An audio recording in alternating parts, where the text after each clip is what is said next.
So this is actually really interesting coming from Sam Harris. Now, if you don't know who Sam Harris is, he's like a famous author, philosopher, atheist, religious talker. He also talks about politics sometimes, but to be honest, I really would not go to him for politics opinions, not because of which stance he falls on, but just because he doesn't really seem to have that much knowledge of like the political sphere or any of that kind of stuff. He's just not very knowledgeable on it. But when it comes to like more philosophical stuff, I think he has really some good stuff, even if I don't agree with him all the time. But I think he does have a lot of insightful stuff to say, just not on politics. But Donald Trump is now back on Twitter. Elon Musk putting out a Twitter poll saying reinstate former President Trump. Yes to no, 51.8 to 48.2. Sam Harris responds to this tweet. He says, if you do bring him back, you shouldn't. Please have a TOS, that's terms of service, that covers the deliberate spreading of dangerous lies, and then apply it. He will be off again within a week. So here's a really interesting thing about Sam Harris, if you guys don't know. Now, Sam Harris was somebody who basically kind of like had his rise to fame by basically very much like demonizing and antagonizing Islam specifically as opposed to the other religions. And so what that ended up doing was it ended up getting a bunch of liberal backlash from people who are liberals because they wanted to defend Muslims. And then what ended up happening was a bunch of conservatives ended up becoming his fans because they want to hate on Islam, right? So it's like his fan base ended up becoming conservative. So much so to the point where he actually had comments of people when he put out something anti-religion, and then he got a ton of backlash. And he had said in like his podcast or something like, if you don't know like my takes on religion, like, you know, I don't know if it was like what is wrong with you or whatever, but it's to the point where he put out something anti-religious and he got a ton of backlash when his whole thing is being an atheist. Like that's his number one thing, right? But he's more than that, obviously, much more than that. But that's his you know, brick. And so he had ended up getting this really big right-wing audience to the point where now like at least half, if not like 3/4 of like the general audience is right-wing. And so he's actually been really anti-Trump. And to his credit, he's been really anti-Trump. And I think that it's really something noble of him to do, because he could have been one of the cowards that just cowered away and said either good things about Trump like Jordan Peterson, or just like kind of stay in the middle like an intellectual coward. So I give Sam Harris credit. I give him credit for that because it's a very difficult thing to do.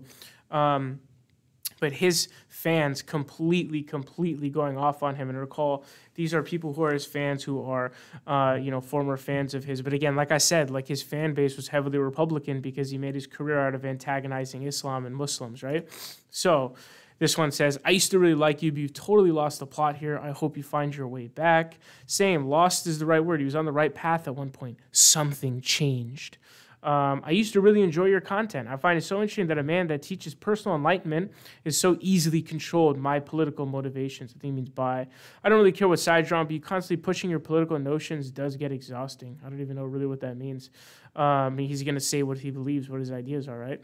And then a bunch of people questioning him. They say, there will be no politician left on Twitter after that week. TOS or TDS, TDS standing for Trump derangement syndrome. It's constantly a smear or pejorative to use against people who are trying to claim that people have essentially gone mentally ill from their experience with Donald Trump, become deranged after, Donald Trump. You can see a lot of people who have these like fake Twitter blues, like they're paying $8 for check marks, which is super hilarious. Like, look at these losers. This one says, in which case you would also be banned.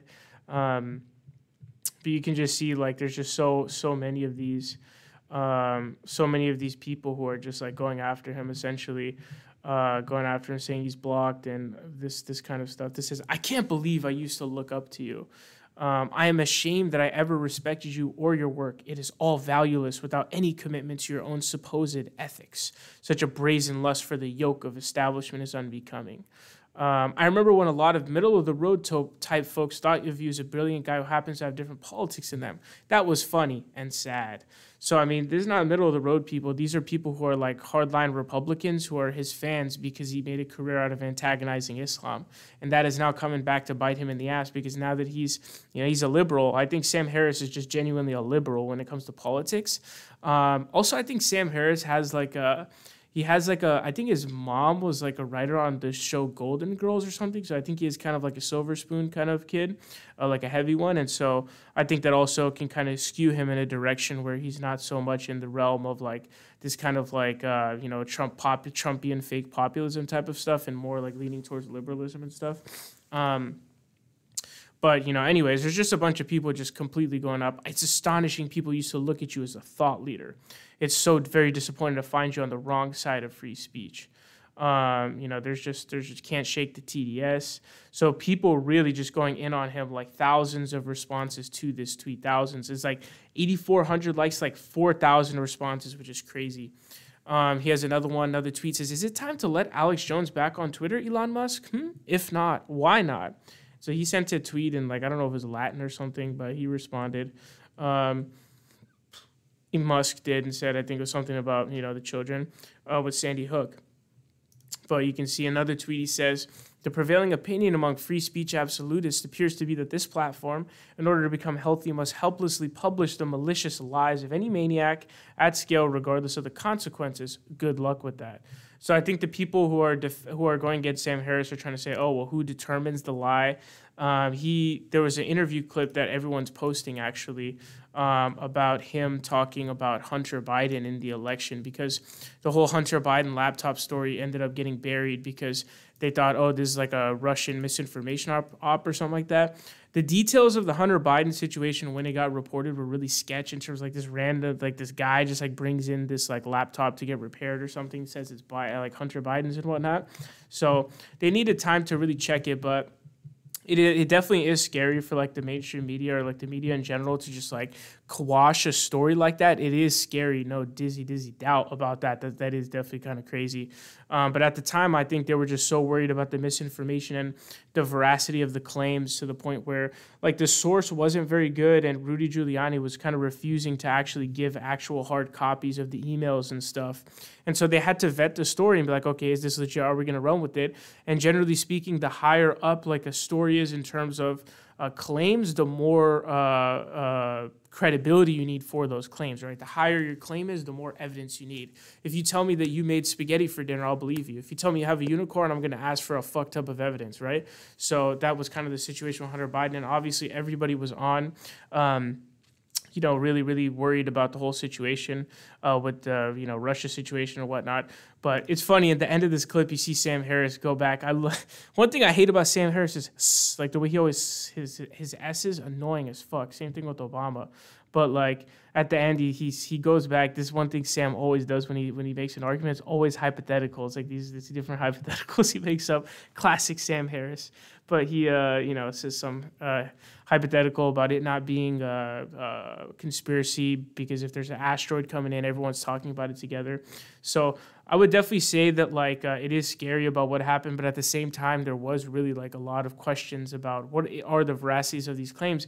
And so if you are doing the Hunter Biden situation, it is like, yo, we need to make sure this is legit. And when you read the details of it, it's like, okay, this doesn't seem clear, and they weren't really providing proper evidence of it. And so it makes sense to like, question that and not run with it like that. Whereas like the WikiLeaks stuff, it was proven, it was legit, you can run with that kind of thing. But at the same time, it is also scary for a media to just kind of quash something like that. But obviously it's Hunter Biden, it's not Joe Biden, so it's not even really like all that relevant to Joe anyways. Obviously like Hunter Biden would have benefited from Biden being, president or vice president, I mean. But, it's not like he's directly like doing dealings and stuff. But anyways, the point being, like, Sam Harris hates Donald Trump really, really badly, and he's saying that he should not bring him to here. Obviously, if you are doing lies, like lies are suable and stuff like that, but questions about like who determines the lies is a big question. So it's always like a big slippery slope kind of argument. But yeah, I mean, I don't know. I'm surprised by Sam Harris doing this. I'm definitely surprised in terms of him taking this stance, especially with the whole free speech thing about him saying all these lies and stuff like that. But Trump probably did meet the bar for getting banned off of Twitter, especially with the whole January 6th situation and all the lies that he spread. So, I think you can make an argument for it. But again, I'm also on the side of like, damn, like it is a slippery slope to like ban the president off. I don't know. It's a tough situation. These kinds of things are tough calls. But definitely let me know what you think about Sam Harris and what you think about this situation.